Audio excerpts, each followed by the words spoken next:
2025년 한국교회들 선교 140주년을 맞이했다. 복음이 한반도에 뿌리 내린 지 140년. 그간 한국교회는 세계교회사에 다시 없애 큰 성장과 부흥을 이뤘다. 그러나 지금 한국교회는 위기 앞에 서 있다. 교회는 있지만 다음 세대는 없고, 설교는 넘쳐나지만 생명의 말씀은 사라졌으며, 신학은 깊어졌지만 교회는 메말라가는 시대. 한국교회의 회복과 개혁을 위해서는 무엇보다 본질로 돌아가야 한다는 목소리가 높다. 신학은 무엇이며 교회는 어떠해야 하는가? 신학은 학문이 아니다.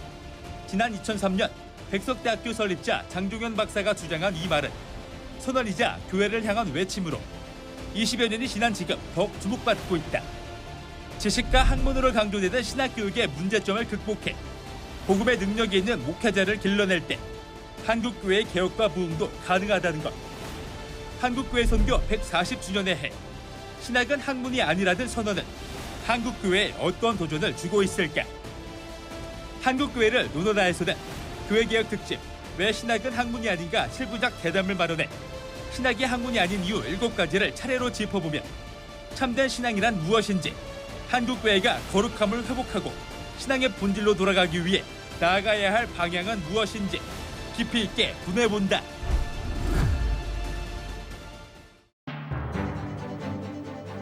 안녕하십니까. 한국교회를 논하다 진행을 맡은 박찬호 교수입니다.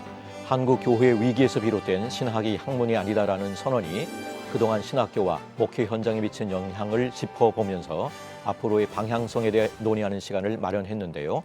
교회개혁 특집 7부작 왜 신학은 학문이 아닌가? 오늘은 그 첫 번째 시간으로 성경의 저자는 하나님이십니다라는 주제를 통해 신학의 본질을 다시 성찰하는 시간을 가지고자 합니다. 오늘 나와주신 출연자들을 소개하겠습니다. 먼저 고신대학교 명예교수이신 이상규 교수님 함께하셨습니다. 네, 반갑습니다. 백석대학교 실천신학 교수이신 성정현 교수님 함께하셨습니다. 예, 반갑습니다. 그리고 백석대학교 구약신학 교수이신 유선명 교수님 함께하셨습니다. 예, 반갑습니다. 예, 함께 자리하셔서 감사합니다. 한국교회가 선교 140주년을 맞이했습니다. 한국교회의 지난 역사를 돌아보지 않을 수가 없는데요. 한국교회사 전공하고 계신 이상규 교수님께서 이 한국교회 140년 역사 간단히 정리해 주시고 또 지금의 한국교회 어떠한지 한번 평가해 주시면서 오늘 이야기를 열어주시면 좋겠습니다. 네, 감사합니다. 보통 우리가 한국교회 140년, 141주년 이렇게 말하지만 사실은 한국교회 역사 더 깁니다. 제가 생각하기로는 우리나라의 최초의 개신교 선교사 왔을 때가 1832년이니까 193년 전이라 볼 수 있죠. 그 후에 1865년에 한번 왔다가 66년 다시 와서 순교도 토마스 목사라든가 1870년대 만주에서 한국말로 성경이 번역된다든가 이런 역사를 우리가 무시할 수 없는데요. 그러다가 한국 근대에서 큰 변화가 1876년입니다. 아시아에는 바처럼 한국을 연 거죠. 10여 년 동안 우리가 세국 정책을 쓰다가 한국을 열었고, 그리고 1882년도에 미국과 최초의 외교 관계를 수립합니다. 이게 우리나라 근대 국가로서 출발 시작이 되는데, 그러니까 한미 수호 통상 조약이 체결되고 나니까 이듬해에 영사관이 설치되고, 그러니까 선교사가 입국할 수 있는 환경이 된 거죠. 그래서 1884년에 알렌이 들어오고, 이때부터 계산하면 사실은 140년이 아니라 141주년이 되는 것이 맞는데요. 어떤 이렇게 해서 미국과 카나다, 호주 혹은 영국 선교사들이 입국하게 됩니다. 한국의 주도적인 교회가 장로교였으니까 장로교 중심으로 말한다면 장로교만 해도 미국 북장로교, 호주 장로교, 남장로교, 카나다 장로교 선교사 들어오게 되고, 감리교는 2개입니다. 북감리회와 남감리회. 이렇게 선교사들이 들어오고 나니까 한국에 집중할 수 없으니까 선교반 협의를 거쳐서 선교적 분담 정책을 시작합니다. 그래서 북장로교는 항해도, 평안도, 경상북도를, 남장로교는 호남과 제주도를, 호주 장로교는 부산과 경남을, 그다음 캐나다는 함경 남북도 간도집을 맡게 되죠. 이렇게 하다 보니까 그렇죠. 교회가 생겨나게 되고, 교회가 생겨나니까 치리가 필요하니까 우리 장로교 중심이니까 장로교 말할 수밖에 없는데 1907년에 처음으로 노회가 만들어지고 동노회를 부릅니다만은 1912년에 총회가 만들어지고 이렇게 해서 한국교회가 자리 잡게 되게 되죠. 그런데 실제로 한국에 처음에 선교사들이 들어오고 나서 첫 10년 동안 정말 힘들었습니다. 보통 저는 그걸 고투의 기간이라 그러는데 10년 동안 기독교 신자 500분이었어요. 그러다 청일 전쟁을 경험해 가면서 이제 한국교회가 좀 수적인 성장을 경험하게 됩니다. 이렇게 하다가 1900년 넘어가면서 예컨대 1903년에 원산 부흥, 그다음 1907년에 평양 대부흥, 이렇게 되면 한국교회 이제 안정된 그런 성장을 하게 되는데, 불행하게도 1910년부터 일제히 식민 지배를 받게 되니까 35년 동안 순환의 역사를 경험하게 됩니다. 일제에 있을 때 뭐 3.1운동도 경험하고 했습니다만은 1925년이 중요한 분기점이라고 봅니다. 1925년에 남산에 조선신궁이 만들어집니다. 일본의 신사제도의 총보산 2세 신궁이고 우리 한국에서는 남산에 조선신궁이 1925년도 세워지는데, 그로부터 10년이 지나서 1935년부터 시설참배가 강요됩니다. 사실 한국교회 역사에서 볼 때 해방전 마지막 10년이 가장 어려운 시기였죠. 2,000명이 투옥됐고 50명이 옥중에서 순교했고 200여 교회가 폐쇄되고, 해방되고 나서 마지막까지 감옥했던 20명이 감옥에서 나오게 되죠. 해방되고 나서는 이제 한국교회 재건운동이 일어나는데 처음에 몇 년 혼란스러웠습니다. 그러다가 60년대 거쳐가면서 한국교회 거의 부흥하기 시작합니다.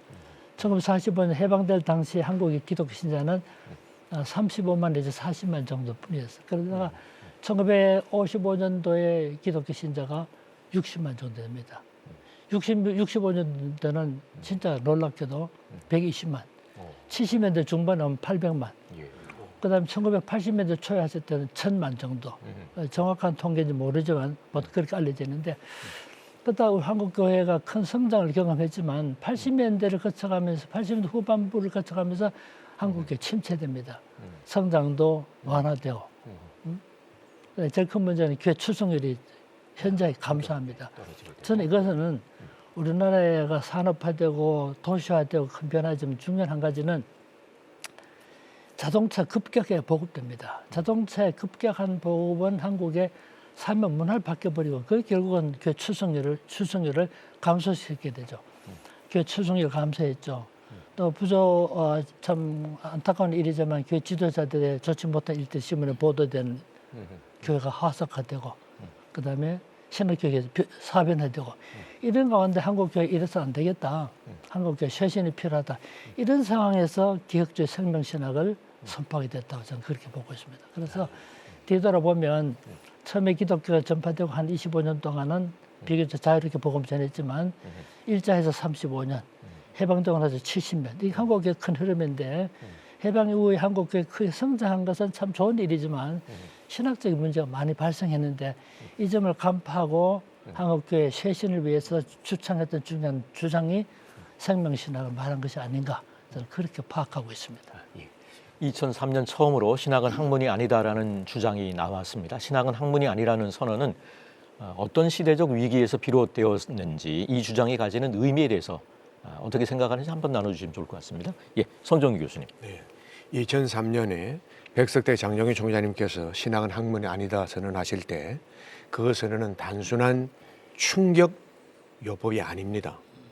신학이 복음의 생명을 읽고 학문으로 전락한 데에 대한 본질적인 비판입니다. 나아가 교회 생명력을 회복하기 위한 신학적 실천 운동을 강조합니다.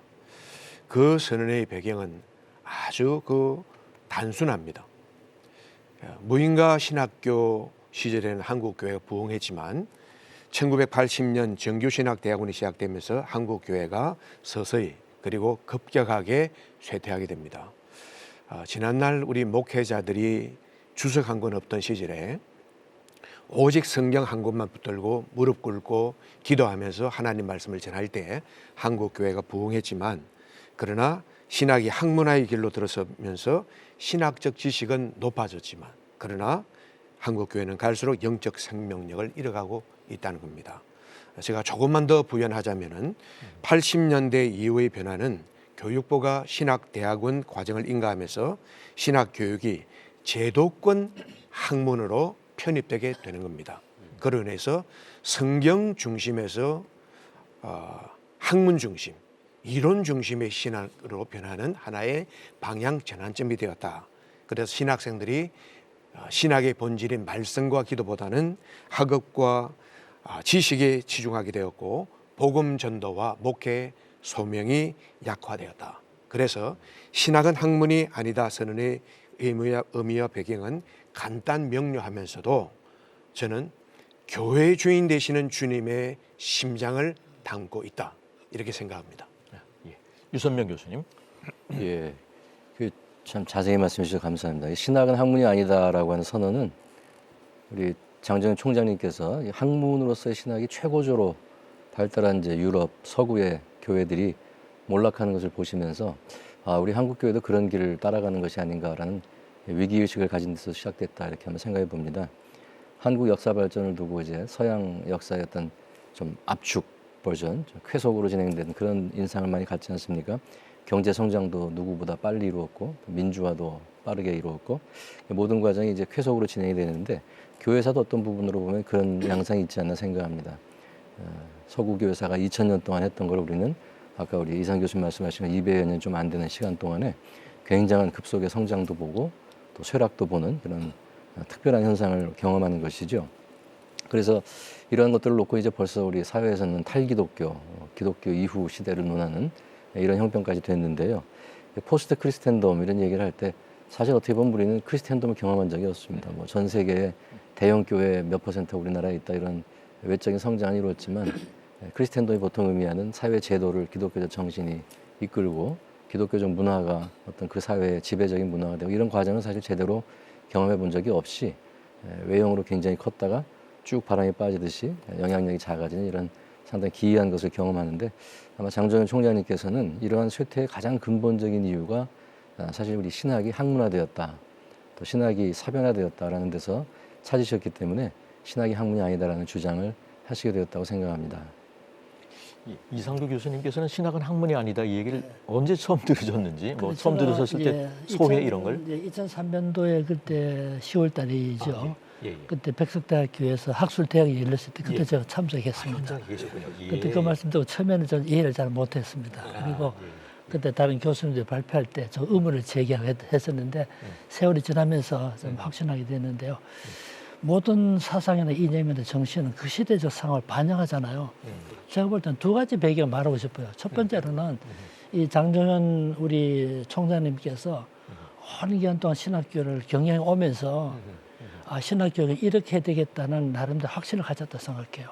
결국 신학교육이 지나쳐 사변화하다 보니까 성경에 대해서 무지하고 몰라도 될 특별히 도움도 되지 않는 무슨 이론을 가지고 그렇게 학문적 수월성만 강조하다 보니까 생명을 상실한 거죠. 말하자면 신학교육의 오랜 경험을 통해서 신학교육이 이래서는 안 되겠다는 거 반성이 생긴 것 같고 두 번째는 그 당시 80년대 후반 우리 두 분 교수님 말씀하셨지만 한국교회가 좀 침체됐습니다. 수적으로 성장했다 하지만 사실 영적으로 그냥 침체되어 있고 제일 큰 문제는 출생률은 저하되죠. 그다음에 출산율도 줄죠. 교인수도 줄어들죠. 이런 상황에서 이게 근본적 원인은 뭔가 그때 한국교회 일각에서는 이런 운동이 있었어요. 이걸 타개하기 위해서 첫 번째는 열린 예배. 예배 방식의 변화를 가지고 뭔가 새로움을 추구해보자. 나는 근본적 해결이 못 된다 봅니다. 두 번째 프로그램입니다. 여러 가지 프로그램을 만들어 이걸 가지고 한국교회 문제 해결해보자. 난 그것도 근본적 해결이 안 된다 생각해요. 세 번째가 일부의 교수님들이 이건 한국교회가 성령론의 문제가 있다. 그래서 오늘 개혁주의 성령은 아브라함 카이퍼를 중심으로 한 저수지론이 있잖아요. 이 성령의 역사, 이 다이나믹한 점을 드러내지 못하니까 이 성경론이 변화했다. 이렇게 주장했는데 그때 장정현 총장님은 이거는 근본적으로 신학의 문제다. 이렇게 파악하시고 개혁주의라는 좋은 신학이지만 여기 생명력이 없으면 아무 의미가 없는 것이기 때문에 이 개혁주의 생명신학을 주창해야 되지 않았나. 이렇게 보기 때문에 한국교회가 새롭게 출발할 수 있는 탈출구를 제시했다. 이렇게 보고 우리 장 총장님이 처음으로 신학은 학문이 아니다는 표현을 썼습니다. 한국교회 역사에서 볼 때 중요한 의미가 있다고 판단합니다. 예. 원래 신학은 학문이 아니었는데요. 그러다가 중세시대에 대학이 생겨나면서 학문화되었는데 루터나 칼빈과 같은 종교개혁자들도 신학의 사변화에 저항한 바 있습니다. 세 분 교수님께서는 신학이란 무엇이라고 정의하시는지 의견이 궁금한데 유선명 교수님부터 한번 나눠주시죠. 신학이라 하면 하나님의 말씀을 의지해서 하나님을 알아가는 과정, 그렇게 한번 생각해 봅니다. 예, 성정희 교수님 한번 나눠주시죠. 예, 저는 신학은 한마디로 하나님을 배우는 것이다.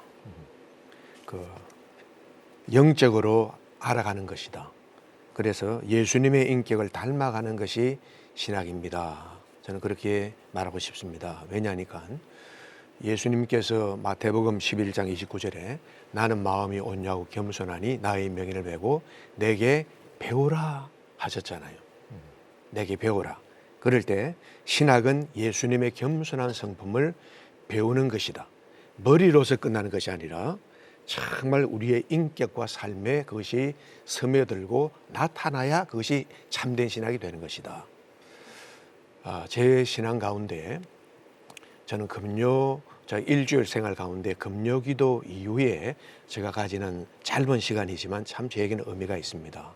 금요일 저녁 10시에 예배가 마치면 다 성도들이 돌아가는데 그때 종종 남아서 한 주 동안을 돌아보고 참 감사하고 또 내 삶에 대해서 회개도 하고 그럴 때 참 제가 이제 기도하며 찬송을 부르는 것 중에 하나가 있는데 이 시간 찬송 한 절을 좀 불러도 될까요? 예. 찬송가 195장에 성령이여 우리 있지 않습니까? 5절 가사 참 제게는 은혜가 돼요. 성령이여 우리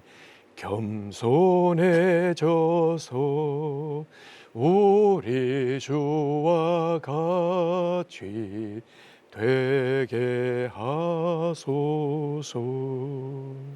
거기 우리 주와 같이. 이 찬송을 때때로 짧으니까 5번, 10번씩 이렇게 부르면서 저도 모르게 눈시울이 뜨거워지고 참 회개가 터져 나오고 그럴 때 참 때때로 하늘의 그 평화, 평강, 은혜가 어떤 데는 막 폭포수처럼 쏟아질 때가 있어요. 예, 그래서 저는 참 신학이라는 것은 우리가 학문을 막 배우는 것도 필요하지만 그러나 정말 하나님을 배우는 것이다. 예수님의 겸손한 성품을 내 속에 담는 것이다. 그게 참된 신학이다. 저는 그렇게 생각합니다. 그래서 신학은 학문이 아니다. 정말 옳은 말씀이죠. 예. 예, 신학이란 무엇인가? 이상규 교수님 한번 우리 나눠주시죠. 송 교수님 음악을 공부하셨나요?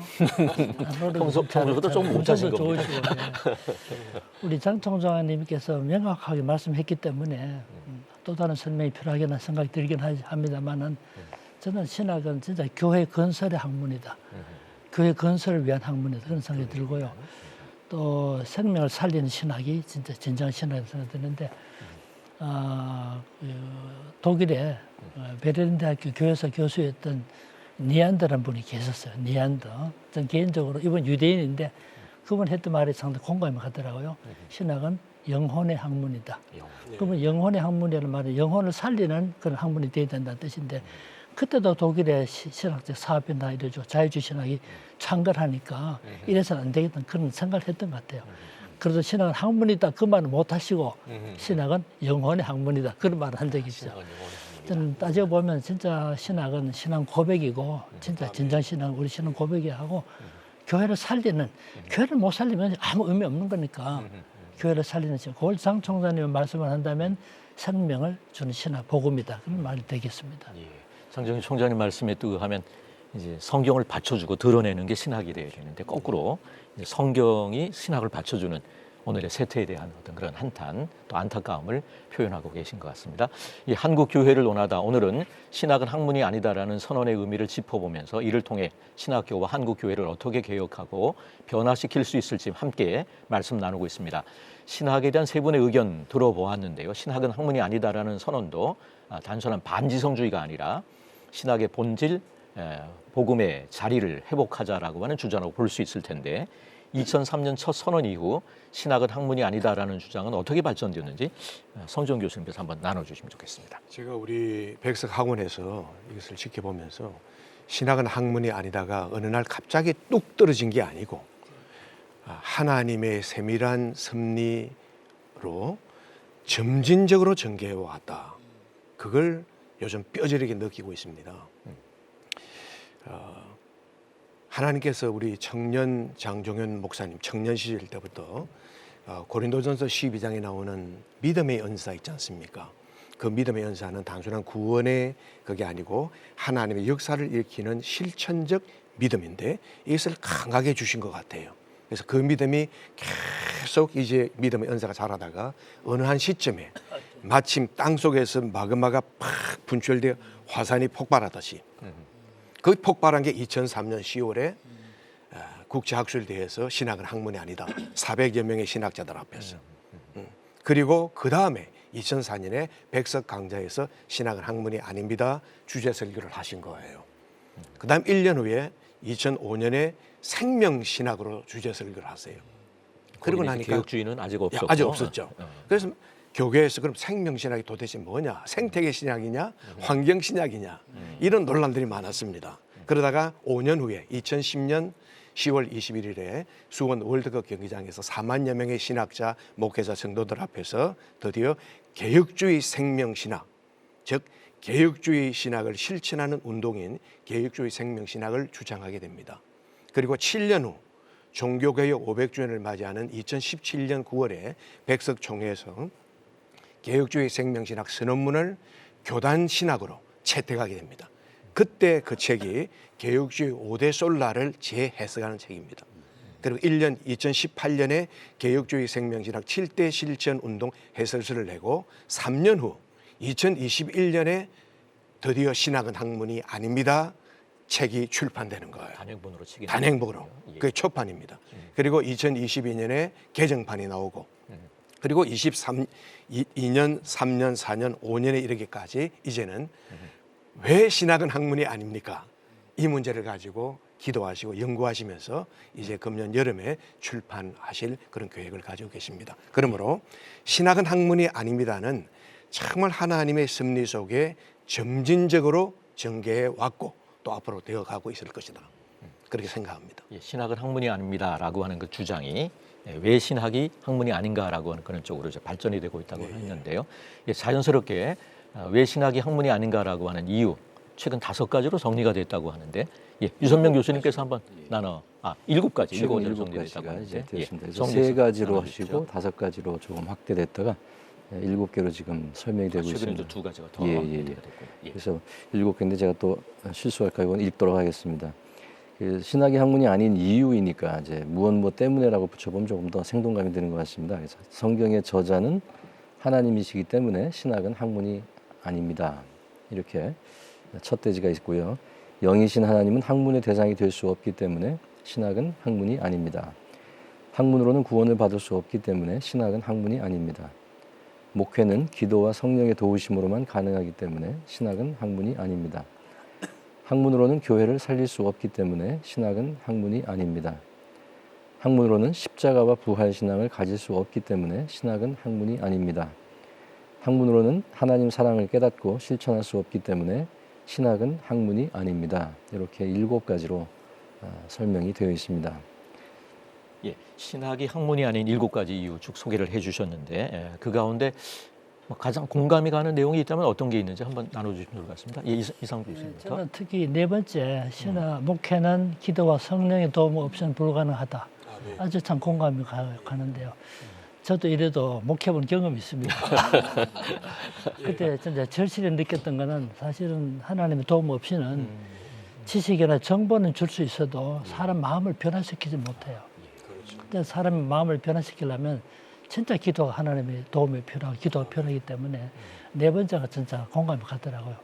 실제로 우리 과거에 우리 선배들 보면 우리 시대만큼 성경신학에 대한 이해도 부족했고 영어도 잘 못했고 헬라도 잘 몰랐고 히브리어는 더 몰랐고 그런데도 불구하고 큰 은혜를 끼치고 사람을 변화시키고 한 거는 이분들이 기도했던 거기 때문에 그렇거든요. 그러니까 정말 기도와 성령의 도움 없이는 이건 목회는 불가능하다. 이게 진짜 중요한 우리 가르침 아닌가 생각이 들어요. 예, 감사합니다. 예, 성정용 교수님. 저는 거기 7번째 그 학문으로는 하나님의 사랑을 깨닫고 실천할 수 없습니다. 그게 참 마음에 큰 공감이 오더라고요. 왜냐하면 성령의 감동으로 기록된 66권 성경의 가장 핵심 단어는 하나님의 사랑 아닙니까? 그래서 하나님의 사랑이 학문이 될 수 없다는 것은 너무나도 당연하고 분명하다. 그래서 왜 그럴까? 저는 세 가지 간단한 이유를 말씀드립니다. 첫 번째 이유는 하나님의 사랑은 직접 경험하고 체험되는 진리이기 때문입니다. 책으로 배우는 이론이 아니잖아요. 두 번째 이유는 하나님의 사랑은 성령의 조명 아래서만 실천이 가능하기 때문입니다. 인간의 이성으로 주어지는 정보가 아니잖아요. 성령께서 조명해 주실 때 비로소 이해되고 실천될 수 있는 은혜가 하나님의 사랑입니다. 세 번째 이유는 참된 신학은 사람을 섬기고 용서하는 거예요. 희생하는 예수님의 사랑을 실천하도록 강권하시기 때문에 하나님의 사랑은 절대 신학이 될 수 없습니다. 우리가 사랑의 원자탄 손양원 목사님 그 삶 자체가 최고의 신학이요. 최상의 신학이다. 저는 그렇게 말하고 싶습니다. 그래서 학문으로는 하나님의 사랑을 깨닫고 실천할 수 없다. 이건 공감하지 않을 수 없는 메시지입니다. 예. 유선명 교수님. 예, 뭐 공감으로 말하면 7개 다 너무 가슴에 와닿습니다만 그중에 좀 하나를 개인적으로 더 좀 의미 있게 다가온다면 6번째 이유, 학문으로는 십자가와 부활의 신앙을 가질 수 없습니다.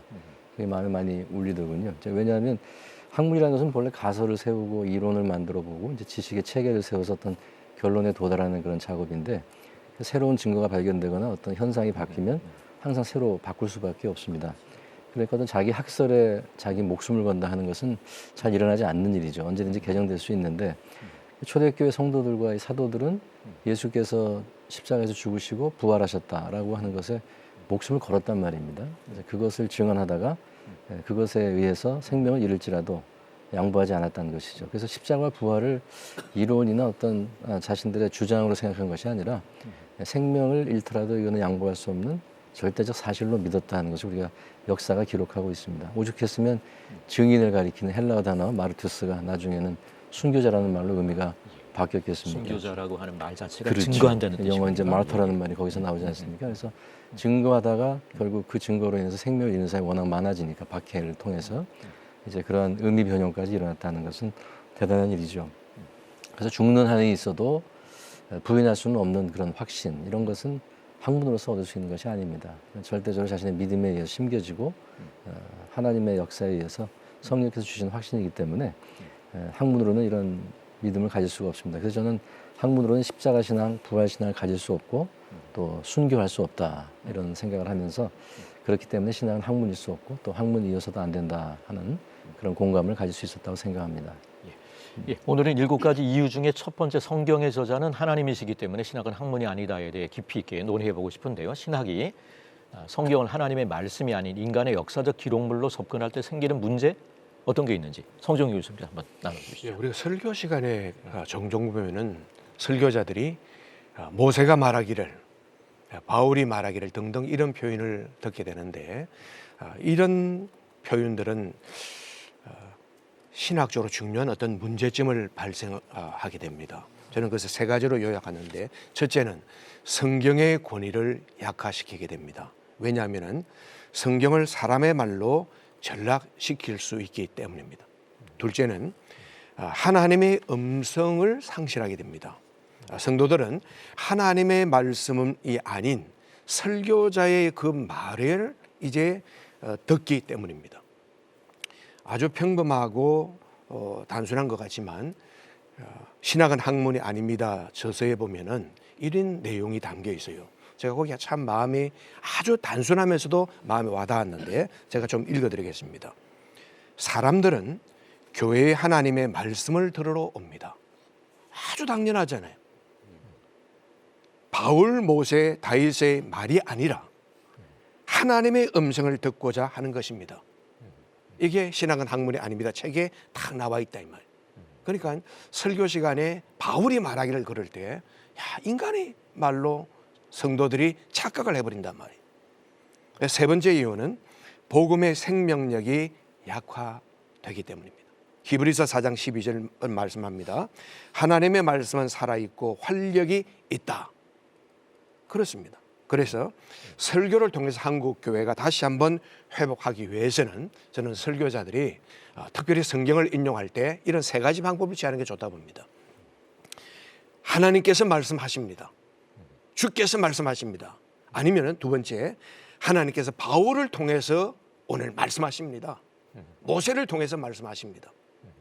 세 번째는 오늘 본문 창세기 1장 1절에서 3절은 말씀합니다. 요한복음 8장 32절은 말씀하십니다. 이런 세 카테고리에서 말씀을 전할 때 우리 성도들이 하나님 말씀을 듣게 되는 거예요.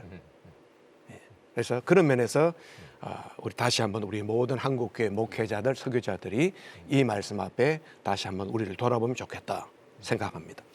예, 성경을 하나님의 말씀으로 믿는다는 것은 무엇을 의미하는지, 또 성경이 하나님이 직접 말씀하신 것이라고 하는 전제 위에서 신학은 어떤 방향으로 전개되어야 될지 유선명 교수님 의견 한번 주시면 좋겠습니다. 아까 성정현 교수님 말씀하실 때 이제 성경이 하나님 말씀하십니다. 근데 왜 우리가 친숙한 그 유대한 전도자 빌리 그레함이 보면 늘 성경을 들고 The Bible says 이렇게 시작하잖아요. 성경이 말합니다. 이제 이렇게 하는 것도 참 특이한데요.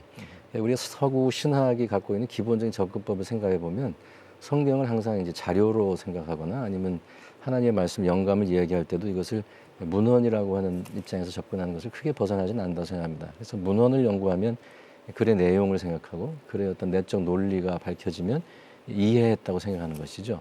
그래서 성경을 안다 했을 때 이제 성경이라는 문헌이 무엇을 말하고 있다. 이제 거기에 그치는 것을 보는데 우리가 예를 들면 요리책을 본다 그러면 이제 거기에 레시피를 우리가 받아오면 그 책을 쓴 것이고 이해한 것이 되는 것이고 뭐 주식 투자에 관한 책이다 그러면 추천 주식 목록 뭐 이런 것을 우리가 받으면 그 내용을 이해하면 이 책을 우리가 알았다 생각하겠습니다. 그러나 성경은 그런 책이 아닙니다. 그러니까 근본이 다르다고 할 수 있겠습니다. 성경은 하나님께서 우리를 사랑하셔서 우리에게 당신을 나타내 보이시려고 쓰신 책이고 그래서 하나님의 자서전이라 부를 수도 있고 하나님께서 우리를 향해서 보내는 이제 러브레터, 연애 편지라고 생각할 수도 있겠죠. 그러니까 성경을 공부하고 신학을 공부해서 성경을 우리가 내용을 알았는데 그것이 우리를 하나님께로 이끌고 하나님께 나아가서 하나님을 알고 마지막으로 하나님을 정말 사랑하는 데까지 가지 않는다면 그것은 바로 알았다고 할 수가 없을 것입니다. 글의 목적을 이루지 못하는 것이죠.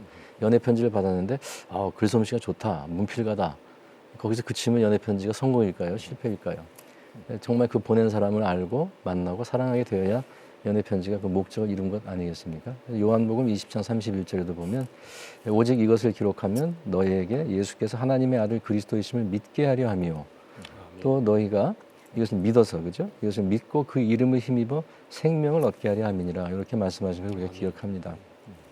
믿게 하려고 기록해 주신 책이 성경이기 때문에 성경을 읽은 사람이 예수가 그리스도이심을 믿고 하나님께 나아가고 그 믿음의 삶을 살아야 성경이 그 존재 이유를 실현하게 되었다 이렇게 생각해 볼 수 있겠죠. 그래서 사실 저는 신학은 학문이 아니다라는 말이 또 다른 의미에서는 성경이 그저 또 한 권의 책이 아니다라는 말씀을 다르게 표현한 것과 같지 않은가 그런 생각을 해봅니다. 성경 연구 또 성경의 바탕을 둔 신학은 반드시 성경의 사실 스토리를 넘어서 성경의 저자이신 하나님께로 우리를 인도해서 이 사랑이 이루어져야 우리가 성경을 읽었다 할 수 있다는 뜻이 되지 않나 이렇게 생각합니다. 네. 교회사 속에서의 이 성경의 권위와 관련된 어떤 뭐 그런 말씀들을 좀 하실 수 있을 것 사실 같은데요. 뭐 이런 점은 우리 조직 신학을 공부하신 우리 박 교수님 더 잘 할 수 있겠습니다만은 성경관의 변화가 신학의 변질을 보여준 첫 단계입니다. 뭐 아시다시피 우리 성경을 고대 문서 하나님의 말씀을 보지 않고 고대로 문서를 보면 바로 여기서 자유주의 신학이 출발한 거 아닙니까? 뭐 그래 편집사 비평이니 문서 비평이 나오는데 성경 하나님 말씀을 보지 않는 이것이 모든 신학의 변질의 시작이에요. 우리나라도 보면 한국에서 1934년도죠. 제일 처음으로 창세기 저작권의 문제 제기하잖아요. 성경과는 문제였거든요. 그다음에 고린도 전서에 나오는 여성들은 교회에서 점점하는 이것을 우리 모든 교회에 주는 보편적인 명령을 보지 않고 고린도 교회 제한된 명령을 보는 이 성경과의 변화의 기획은 자유주의 신학을 가져왔기 때문에 성경관을 정확하게 규정하고 그 신학을 지키는 것이 얼마나 중요한 것인가. 그게 신학의 변질을 보여주는 중요한 표준이 된다 보기 때문에 바른 성경관 확립이 정말 중요하다 이렇게 볼 수 있겠습니다. 성경이 사람의 책이라면 신학은 이제 학문이겠네요. 그러나 성경이 하나님의 말씀이기 때문에 신학은 학문이 아닌 그런 걸로 결론이 아마 나는 것 같습니다. 예, 그렇다면 성경의 저자는 하나님이시라고 하는 신학적 확신이 신학교와 목회 현장에서 어떤 영향을 미쳐야 하는지, 이 목회자와 신학생들이 이 시대에 회복해야 할 성경관이 있다면 한 말씀씩 부탁을 드립니다. 예, 유선명 교수님부터 한번 나눠주시죠. 조금 전에 제가 드린 말씀 속에 사실 어떻게 보면 다 똑같이 표현한 것 같습니다. 그러니까 책을 대하는 자세가 근본적으로 다르면 방법론이 달라지는 것이고 성경을 종착점이 대하는 자세. 달라지는 것이죠. 예, 그래서 저도 이제 서구 신학의 훈련을 받고 그런 학술대를 가서 논문을 발표하고 어떤 책을 내고 하는 그런 과정에서 생각해 보면 그 학문을 전달해주는 참 뛰어난 학자들이죠.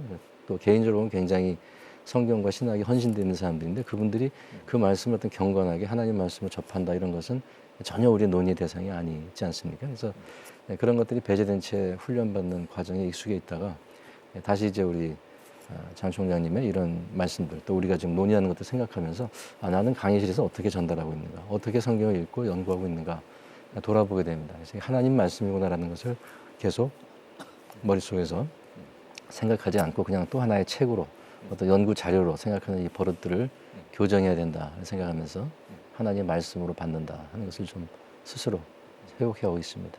설교자 입장에서는 전하기 위해서 하는 게 아니라 나에게 주신 하나님의 말씀을 듣는 것 이런 설교할 때 늘 성경을 재료로만 생각할 것이 아니라 먼저 그 설교를 듣고 제일 먼저 은혜 받는 사람이 되어야 그것이 바른 설교가 될 수 있다 생각합니다. 예. 이상교 교수님. 예.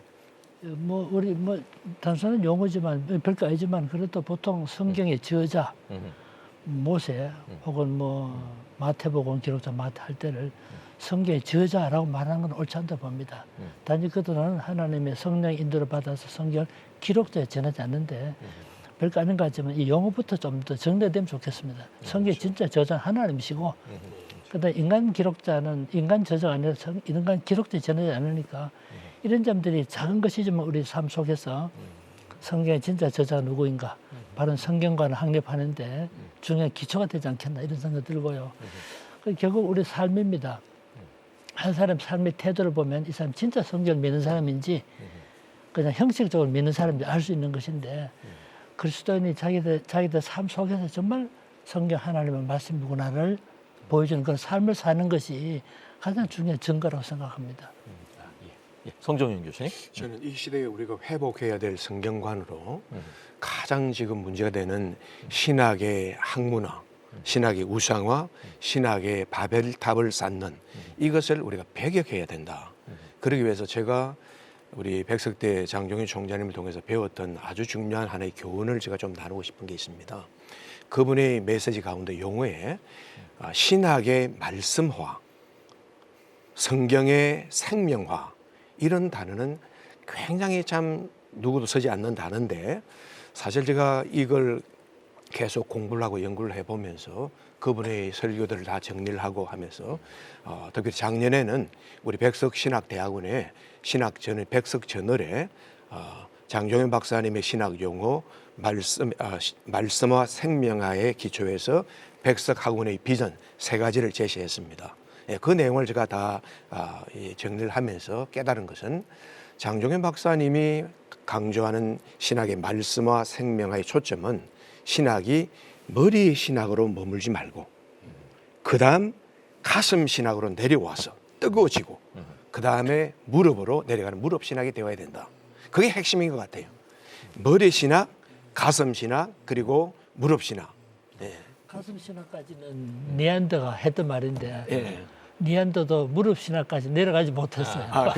그래서 재밌는 것은 제가 이제 저는 필기를 많이 하는 사람 중에 한 사람인데 지난 화요일 날 우리 신학대학원 경건의 시간에 장종현 총장님께서 설교를 주간 학우들에게 1시간 22분을 하시더라고요. 근데 그거 제가 다 메모하면서 보니까 그 설교에서 무릎이라는 단어를 12번을 쓰시더라고요. 12번이요. 예. 그러니까 시종일관 우리 신학생들이 정말 신학을 공부하면서 무릎으로 정말 하나님께 나아가는 그래야 정말 그 신학이 참된 신학이 될 수 있다. 그러므로 저는 개혁주의 생명신학이 추구하는 이 신학의 참된 신학의 3대 이 삼박자, 삼중주는 머리와 가슴과 무릎이 함께 균형을 이루어야 된다. 아주 멋진 표현이네. 예. 예, 그렇다면 성경의 저자는 하나님이시라는 확신을 바탕으로 앞으로 교회 개혁을 위해 어떤 노력을 해야 할지 과제와 마무리 말씀을 부탁드립니다. 예, 유선명 교수님 다음 나눠주시죠. 예, 여기 계신 분이 다 마찬가지지만 우리 이제 신학대학원, 소위 목회학 석사라고들 이야기하는 MDiv 과정을 많이 가르칩니다.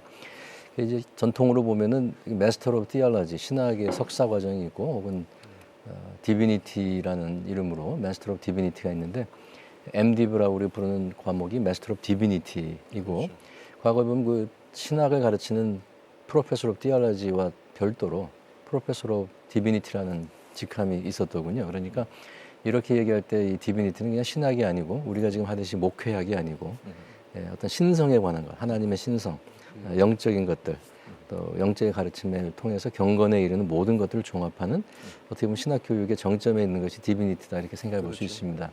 그래서 우리가 목표로 하는 것은 그냥 목회의 기술을 배우는 목회학이 아니고 하나님의 신령한 것들을 배워서 이것을 자신의 것으로 삼아 하나님 앞에 서고자 하는 그런 모든 열망을 다 종합한 것이 마스터 오브 디비니티가 아니겠나 그렇게 생각합니다. 그래서 우리 총장님께서 늘 말씀하시듯이 그냥 기도원 같은 신학교, 우리가 수도원이나 기도원이 상징하는 어떤 하나님 앞에 나가는 그런 영성들이 지배하는 강단이 아니고 강의가 아니고 그와 같은 경건한 곳이 되어야 되지 않겠는가 하는 생각을 할 수 있습니다. 이것이 바로 아까 말씀하신 머리의 신학, 가슴의 신학, 무릎의 신학과도 또 통하는 것이라고 생각합니다. 그래서 강의실에서 이제 수업을 하고 수업 50분이 딱 마치면 인사하고 헤어지는 게 우리 대부분 신학의 신학 수업의 대부분의 틀이거든요. 그래서 저는 우리가 그것이 아니라 그 바깥에서 인격체로서 만나고 함께 기도하고 함께 이 어려운 현실에 대해서 고통하고 우리의 부족함에 대해서 서로 눈물 흘리고 이런 과정을 통해서 비로소 그 신성한 것, 신령한 것에 경건한 것에 도달하는 마스터 오브 디비니티 과정이 이루어지지 않겠나 이런 생각을 합니다.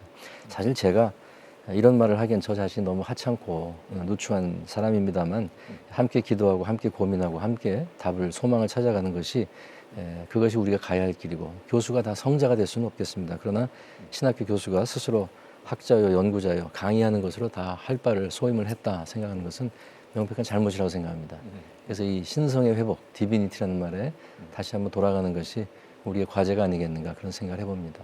예, 성정인 교수님. 저는 디모데후서 3장 14절 말씀에 그러나 너는 배우고 확실한 일에 거하라. 너는 내가 누구에게서 배웠는 거냐? 누구에서 배웠느냐? 그래서 저는 우리 한국 교회 신학교가 해야 될 가장 중요한 것 중에 하나가 신학 교수 임용 기준에 학력도 필요하지만 그보다 더 중요한 것이 말씀과 기도의 삶을 겸비한 신학자를 세워야 된다. 그래 되면 되는 거예요. 그러지 않으니까 계속 문제가 생기는 거예요. 이 점을 저는 꼭 말씀드리고 싶습니다. 예, 마무리로 이상규 교수님께서 마무리해 주시겠습니다. 뭐 너무나 당연한 말씀이지만 사실은 그 성경에 대한 재발견이 그 역사에 큰 변화를 가져왔지 않았습니까? 흑인 연가 노래 중에 Sometimes I'm up, Sometimes I'm down 이런 노래가 늘 많이 남아있는데 교회 역사도 굴곡이 심하잖아요. 이렇게 영적 부흥이 일어났다가 또 쇠퇴했다가 또 다시 부흥이 일어나는데 이 고비고비마다 중요한 성경에 대한 재발견이죠.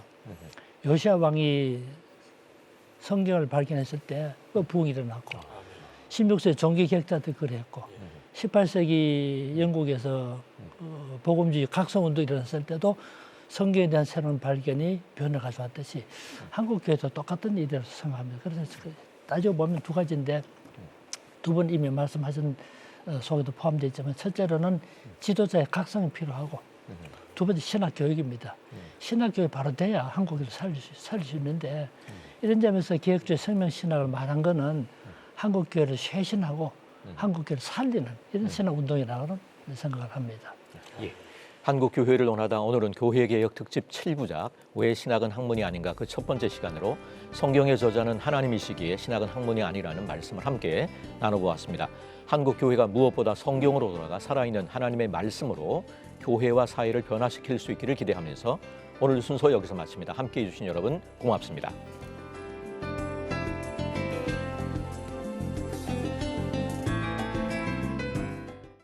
이 프로그램은 여러분의 미디어 선교 후원으로 제작되었습니다. 선교는 사명, 후원은 동역. 당신도 복음을 전할 수 있습니다. 선교 후원 02-6333-1003번